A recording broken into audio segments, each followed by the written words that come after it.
দর্শক এই মুহূর্তে আপনাদেরকে এনটিআরসিএ ভবনের সামনে থেকে সরাসরি যুক্ত করেছে 18তম শিক্ষক নিবন্ধন পরীক্ষায় যারা অনুত্তীর্ণ হয়েছেন, ভাইভাতে যারা অনুত্তীর্ণ হয়েছেন তারা কিন্তু এনটিআরসিএ ভবন ঘেরাওয়ের কর্মসূচি দিয়েছিল সকাল 10টা থেকে এবং এনটিআরসিএ সামনে এই মুহূর্তে তারা অবস্থান কর্মসূচি পালন করছে এবং এনটিআরসিএ ভবনের সামনে অতিরিক্ত আইন শৃঙ্খলা রক্ষাকারী বাহিনীর সদস্য মোতায়েন করা হয়েছে, তেমনটি কিন্তু আমরা দেখতে পাচ্ছি। এই মুহূর্তে এনটিআরসিএ ভবনের সামনে কিছুটা উত্তপ্ত পরিস্থিতি বিরাজ করছে। কিছুক্ষণ আগেই এনটিআরসিএ ভবনের ভিতরেই যারা 18তম শিক্ষক নিবন্ধন পরীক্ষায় অনুত্তীর্ণ হয়েছেন তারা এনটিআরসিএ ভবনের ভিতরে ঢোকার চেষ্টা করে, পরবর্তীতে আইন শৃঙ্খলা রক্ষাকারী বাহিনীর সদস্যরা তাদের সেখান থেকে সরিয়ে দেয় এবং সেখান থেকে সরিয়ে দিলে তারা এনটিআরসিএ ভবনের অপোজিটে যে রাস্তাটি রয়েছে সে রাস্তায় কিন্তু অবস্থান কর্মসূচি পালন করছে এই মুহূর্তে, তেমনটি কিন্তু আমরা দেখতে পাচ্ছি।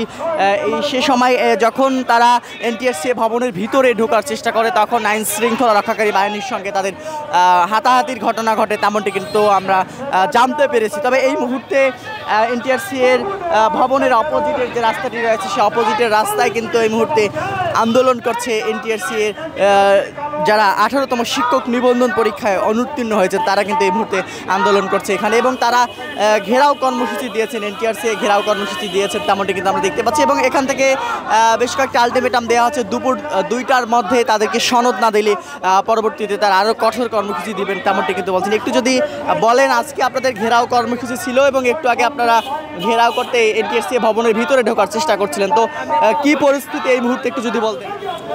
আমরা এখানে সকাল থেকে শান্তিপূর্ণভাবে অবস্থান করছিলাম। প্রশাসনিক ভাইরা আমাদেরকে বলছিল যে চেয়ারম্যান সাহেব অফিসে আসেন, ওনার সাথে আমরা একটু কিছুক্ষণ পরে আমরা কথা বলাই দেবো। কিন্তু এই যে দেখছেন যে দুপুর হয়ে গেছে কিন্তু আমাদের কোনো কারোর সাথে কথা বলাও দেয় নাই। আমরা রাস্তায় অবস্থান করছি 15 তারিখ থেকে। আমাদের যৌক্তিক দাবি, আমাদের সাথে বৈষম্য করা হয়েছে। ভেতরে ঢোকার চেষ্টা করা হয়েছিল, আমাদের চেয়ারম্যান স্যারের সাথে কথা বলা। তিনি তো 15 দিন ছুটি কাটিয়ে আজকেই জয়েন করার কথা ছিল তার। তিনি যে আমাদের সাথে যে বৈষম্য করছিলেন, তিনি ছুটিতে আছেন, তার বক্তব্যটা আমাদের শোনাচ্ছিল। আমরা আমাদের এক দফা এক দাবি, আমাদেরকে সনদ প্রদান করা হোক। বিগত বছরের তুলনায় পার্সেন্টেজ হারে যেভাবে পাশ করিয়েছে, যাদের কাগজপত্রে সঠিক ছিল, কোনো সমস্যা ছিল না, আর যারা অনুপস্থিত ছিল তাদের ব্যতীত যে পাশ করানো হয়েছে, এইভাবে আমাদের জন্য পাশ করা। আমাদের দাবি দেওয়া যতক্ষণ পূরণ না হবে ততক্ষণ আমরা রাস্তা ছাড়ব না।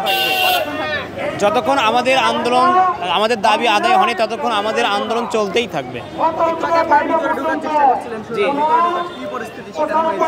জি, আমরা ভিতরে প্রবেশ করার পরে প্রশাসনের বাইরে আমাদেরকে বুঝিয়েছেন যে আপনাদের আন্দোলনের ব্যাপারে আমরা পজিটিভ, আপনারা বাইরে যান অবস্থান করেন, আমরা দেখতেছি।